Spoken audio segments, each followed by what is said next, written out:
वैसे तो शकुंतली, मैं तुझसे बहुत गुस्सा था। जानती हूँ जी, आप मुझसे गुस्सा थे, लेकिन क्या करती, मैंने भी तो आपके बारे में ही सोचा ना। फिर भी तुझे इतनी बड़ी बात मुझसे नहीं छुपानी चाहिए थी। पति पत्नी का मतलब ही यही होता है कि एक दूसरे से कोई बात न छुपाए। फिर भी तूने मुझसे इतनी बड़ी बात छुपाई। अरे बस करिए जी, आप तो बच्चों जैसी जिद कर रहे हैं। अरे अब हम बुढ़े हो गए हैं, जवानी नहीं है जो बच्चों जैसे लड़ रहे हैं। अब मैंने अकेले तो छुपाया नहीं तुमसे, आपकी बड़ी बहू ने ही मना किया था कि बाबूजी को परेशान मत करो, इसलिए मैंने कुछ नहीं कहा। हाँ तो बहू का ठीक है, वो सोचती है हमारे बारे में, उसे लगता है कि किसी को परेशानी नहीं हो, लेकिन तुम्हें तो बताना चाहिए था मुझे। वाह वाह जी, मतलब बहू सही है, छुपाई है बात तो, और मैंने नहीं बताया तो मैं गलत हूँ। ये कौन सी बात हुई जी? देखो ठीक है, तुम्हें इतना ही बुरा लग रहा है तो अगली बार से नहीं छुपाऊंगी कोई बात। अब हो गया सो हो गया, अंत भला तो सब भला। हाँ, ये बात की खुशी जरूर है कि मेरी काजल बहू बिल्कुल ठीक हो गई है। भगवान ना करे कुछ हो जाता तो सच में मैं अपने आप को माफ नहीं कर पाता। आगे घर का बड़ा हूँ, न मैं था घर में न बेटा था घर में, कभी अपने आप को माफ नहीं कर पाते इस बात के लिए। अरे आप इतना क्यों सोचते हैं, अब तो सब कुछ ठीक हो गया है ना। 2-4 दिन में बहू अच्छे से ठीक हो जाएगी। अब चलिए भी अंदर। हाँ हाँ चलो, बहुत दिन हो गए अपने घर का नाश्ता नहीं खाया। अरे तो मैं अपने हाथों से बना दूं कुछ आपके लिए, मन कर रहा हो तो। मन तो कर रहा था खाने का। तुम एक काम करो, आज मेरा पूरी और खीर खाने का मन कर रहा है, तो तुम खीर बना दो और पूरी। ठीक है, अब अपने पति के लिए इतना तो कर ही सकती हूँ। अब चलो भी अंदर। पापा जी मम्मी जी कहाँ चले गए थे आप लोग? अरे कुछ नहीं बेटा जी, बस गार्डन ही गए थे। आज बहुत सारे लोग मिल गए वहां पर, तो बैठ गया थोड़ी देर बात करने में। अब इतने दिनों बाद आया था तो क्या करता, आने ही नहीं दे रहे थे सब। और तेरे पापा के चक्कर में बहू मुझे भी बैठना पड़ा, बोले थोड़ी देर तू भी बैठ, फिर साथ में चलेंगे। मम्मी जी पापा जी, आप लोग इस उम्र में इस तरह से एक दूसरे का ख्याल रखते हैं, एक दूसरे की बात मानते हैं, इतना प्यार करते हैं।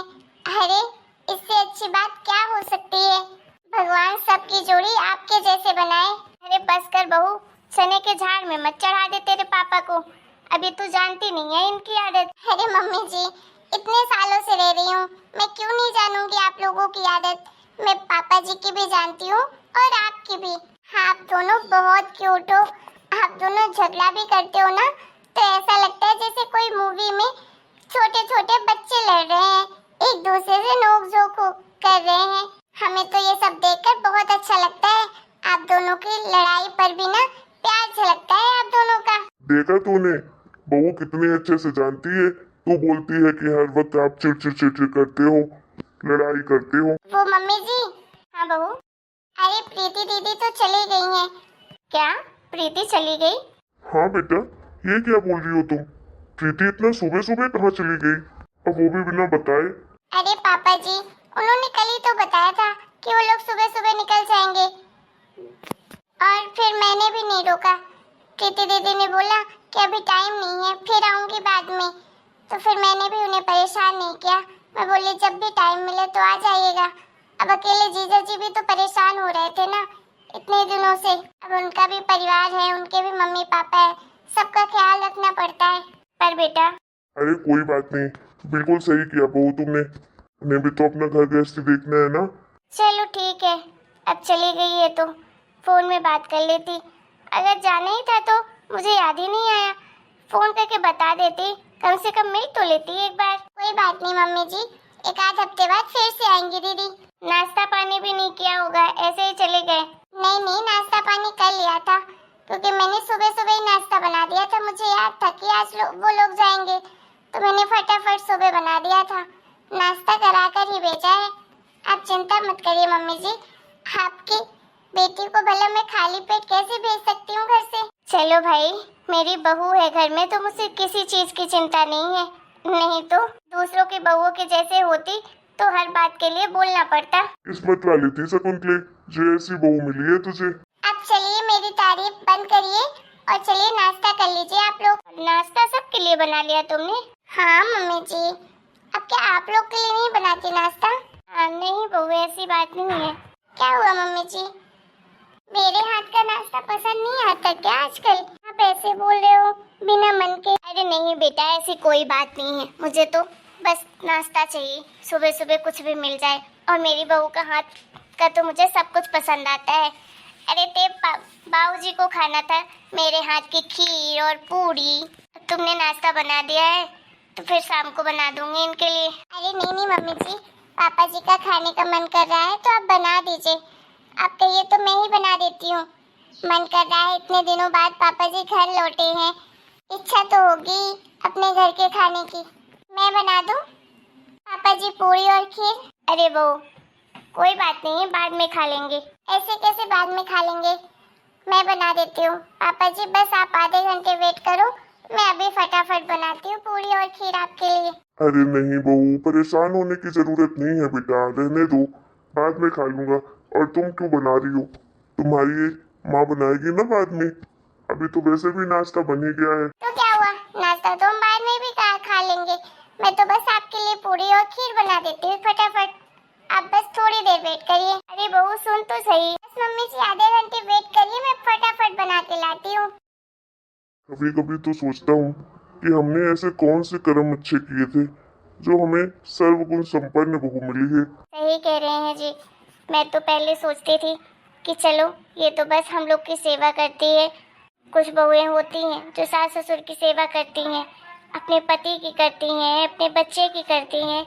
लेकिन मैं तो मान गई भाई, इस तरह से काजल की इसने सेवा की है ना, अरे उतना तो कोई अपनी बेटी की भी सेवा न करे। दिन रात मेहनत करती थी, पीहू को इतना प्यार दिया। अरे आजकल सौतेली बेटी को कौन इतना प्यार करता है, लेकिन ऐसे देखकर तो लगता है कि जैसे इसकी सगी बेटी से भी बढ़कर प्यार करती है। और ऊपर से काजल की इतनी सेवा करती थी कि ना तो दिन में सोती ना रात में सोती, न खाने का अता पता, बस 24 घंटे लगी रहती। काजल बस इसी की सेवा की वजह से आज हम लोग के बीच में है। बस इन दोनों के बीच का प्यार बना रहे। आपके पीठ पीछे तो कितना कुछ हो गया इस घर में, क्या क्या बताऊं। मतलब कहना क्या चाहती हो तुम, और क्या हुआ है? काजल जब बीमार नहीं थी उसके पहले पता नहीं क्या हो गया था उसे। अब बोलते थे ना कि काजल उखड़ी उखड़ी सी रहती है। कुछ दिनों बाद तो इतनी तू मैं हुई दोनों के बीच में कि क्या कहें। मुझे तो लगा कि मेरा घर ही बिखर जाएगा, लेकिन शुक्र हो भगवान का, कोई ना कोई चमत्कार हो ही जाता है। मैं ये नहीं कहती कि मेरी बहू की तबीयत अच्छा खराब हुई, लेकिन बोलते हैं ना कुछ जो भी होता है सब अच्छे के लिए होता है। कम से कम इस बीमारी से दोनों के बीच की दरार तो कम हो गई, दोनों के बीच में पहले जैसा फिर प्यार हो गया। अब काजल को अगर ये सब देखकर भी अपनी दीदी पर शक होगा तो फिर उससे बड़ा बेवकूफ़ कोई भी नहीं है। जिस तरह से सुमन ने काजल का ख्याल रखा है अपने दम पे, अगर वो नहीं होती तो सच में मैं कुछ ना कर पाती। मेरे अंदर तो इतनी हिम्मत भी नहीं थी। सुमन की दिन रात की मेहनत है जो आज काजल ठीक होकर घर वापस आ गई है। कोई बात नहीं, जो भी होता है ना अच्छे के लिए होता है। अब किस बात की चिंता है, सब ठीक हो जाएगा।